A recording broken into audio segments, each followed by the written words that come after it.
Base dito sa mga lumalabas na reports ngayon, mukhang itong si Mikey Williams ay magiging isa ng Barangay Ginebra player.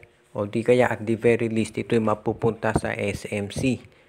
Ayon kasi dito sa mga lumalabas na reports, mukhang ang TNT ay ready na napakawalan itong si Mikey Williams. At ready na raw sila na makipag-usap dito sa SMC dahil itong Converge parang ayaw na dito kay Mikey. At parang nagfo-focus daw ang FiberXS ngayon dito kay Cedric Bearfield. So kung sakasakali nga na si Mikey Williams ay ite-trade, malamang sa Barangay Ginebra yan mapupunta. At ang tanong na lamang, sinong hihilingin kapalit ng TNT Tropang Giga. Ang isa doon sa mga options daw na tinitignan, posible na baka Mikey Williams for Jeremiah Gray. O kaya naman Mikey Williams for Maverick Hanmisi. Isa doon sa dalawa ang pwedeng maging kapalit nitong si Mikey Williams. Magde-decide na lang ang Ginebra kung sino doon sa dalawa. Ang tanong kasi kung paano i-determine yung value ni Mikey. Alam nating mahusay itong player pero matagal itong hindi naglaro sa PBA.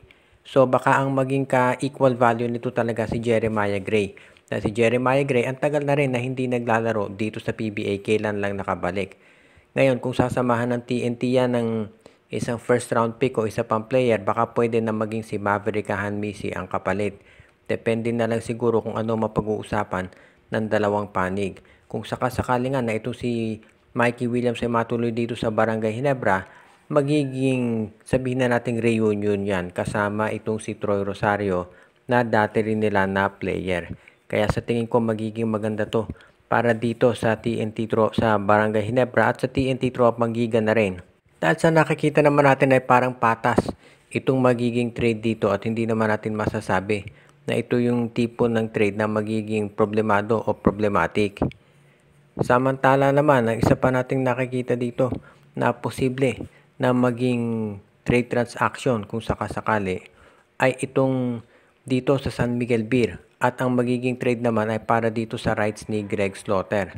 Ayon dito sa mga insiders, of course ito si Greg Slaughter ay naglalaro sa NPBL, diyan siya nakakontrata, pero ang rights nito sa PBA ay nandito sa Northport Batanguer. Interesado raw ang San Miguel na kunin ang rights ni Greg Slaughter at gusto nila na magkaroon ng Twin Tower si Fajardo si Slaughter dito sa San Miguel. At yan ang dahilan kung bakit marami naniniwala na matutuloy na nga itong tandem ni Slaughter at ni Fajardo sa matagal na rin iniintay ng mga fans talaga. Kaya kung sakasakali nga mukhang ganyan talaga magiging sitwasyon dito kung saan itong si Greg Slaughter ay lilipat dito sa SMB. Depende na lamang kasi doon sa mapag-uusapan sa negosasyon dahil syempre alam natin na hindi naging maganda yung pag-alis ni Slaughter dito sa SMC. Ninoferan daw yan dati ng San Miguel pero tumagi si Slaughter, pero ngayon susubukan daw ulit ng SMB na offeran pa ng isa pang kontrata si Slaughter kung sakali na pumayag ito. At kung magkataon nga na pumayag si Greg Slaughter, dito natin makikita talaga na magiging maganda resulta nito para dito sa San Miguel. Ngayon, ang aabangan na lang natin kung ano magiging sabihin na nating feedback dito para sa SMB. Dahil kung sakasakali na makuha nila si Greg Slaughter, sino naman kaya ibibigay nila dito sa Terra Firma sa Northport Batanguer bilang kapalit. Maraming lumalabas na reports ngayon na baka ang maging kapalit nitong si Greg Slaughter ayon doon sa mga reports ay si Motau Tua na alam nating naglaro dati dito sa Global Port Batanguer. Hindi naman siguro malulugi ang Northport kung sakasakali na ganyan nga yung maging trade at magiging good news yan dito sa kanila. At ang isa pa nating na i-report ngayon, bukod dito sa Terra Firma Jeep na ang balita ay bibili ng Star Horse Shipping Lines, ay may isa pa raw team na baka for sale na at ito ang Blackwater Bossing. Ayon dito sa mga lumalabas na report sa social media, mukhang ito raw Strong Group Athletics ang gustong bumili dito sa Blackwater. Itong Blackwater, alam natin nag-i-struggle yan dito sa PBA at ang reputasyon nga nito ay isang farm team ng MVP Group. Kaya maraming naniniwala na ito talaga magiging for sale na at ang tanong na lamang kung sino ang magiging kapalit. Rather kung sino ang bibili. At base doon sa mga lumalabas na mga insiders, mukhang itong Strong Group Athletics ang interesadong bilhin itong Blackwater. Dahil kahit nag-i-struggle itong Blackwater, hanggat nandiyan si Cedric Bearfield at Christian David, magandang magiging umpisa nila pagdating dito sa kanilang lineup. Merong mga draft picks itong Blackwater din na pwedeng magamit ng strong group. At kung papayagan ng strong group na magdala ng mga sarili nilang mga players, good news yan dito para sa magiging mas competitive na koponan. Kaya hindi na ako magtataka kung sakasakali nga na matuloy ay yung paglipat nitong Blackwater o pag-alis ng Blackwater dito sa PBA at ang papalit ay itong Strong Group Athletics. If ever matuloy yan, kinakailangan muna ng approval ng PBA board, pero wala naman tayong nakikitang problema dyan dahil ang Strong Group wala naman yung produkto na makariribal o makakasama dito sa mga existing products sa PBA. Kaya sa tingin ko, pwedeng-pwede nga na itong Strong Group Athletics ang bumili dito sa Blackwater Bossing. At good news yan syempre para sa mga fans na matagal nang gustong mawala yung mga farm teams dito sa PBA. Dahil walang duda na kapag itong Strong Group sumali sa PBA, yan ay magko-compete talaga dahil gusto niyang manalo ng kampyonato. At ang huli nating balita ngayon ay dito sa mga reports na lumalabas.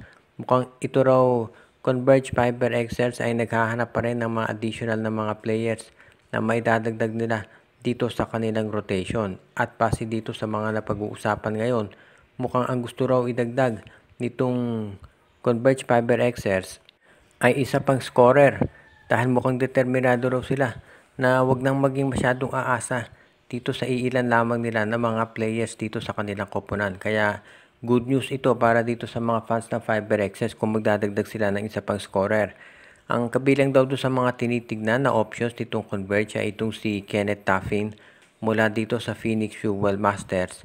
At baka daw kung sakasakali ay makuha rin nila itong si Felix Lemeti mula dito sa Rain or Shine Elasto Painters. Yan daw yung dalawang tinitignan na options ngayon nitong Converge FiberXS pagdating sa scoring. Doon sa dalawang nabanggit, mukhang mas okay na scorer itong si Kenneth Taffin. Dahil ito, isang unang-una 6'4", mas matangkad ito at ito yung nakapaglalaro bilang wingman. So magiging magandang complement ito dito kay Shawnee Winston kung sakasakali. Kaya hindi na ako magugulat kung matuloy nga yung paglipat nitong sabihin na natin si Kenneth Taffin kaysa dito kay Felix Lemeti. Kaya sa tingin ko maganda tsansa na ito'y matuloy at ito namang Phoenix willing daw makipag-trade dito sa Converge FiberXS basta hindi sila madulugi. At sa tingin ko magiging maganda ang resulta nito para sa dalawang koponan. Kaya asahan na natin na magiging mabilis yung transaction ng dalawang teams at masisiguro natin na hindi madulugi dito ang Converge at madadagdagan pa nga sila ng isa pang scorer na magagamit dahil yan ang kakailanganin nila lalo na at ito si Jordan Heading. Baka medyo matagalan bago pa makabalik dito sa PBA. Shoutout kay RJ Bueno at Dalina family, kay Romeo Conchada, kay Josh Magiray Espejo at Rosales family, kay Michael D.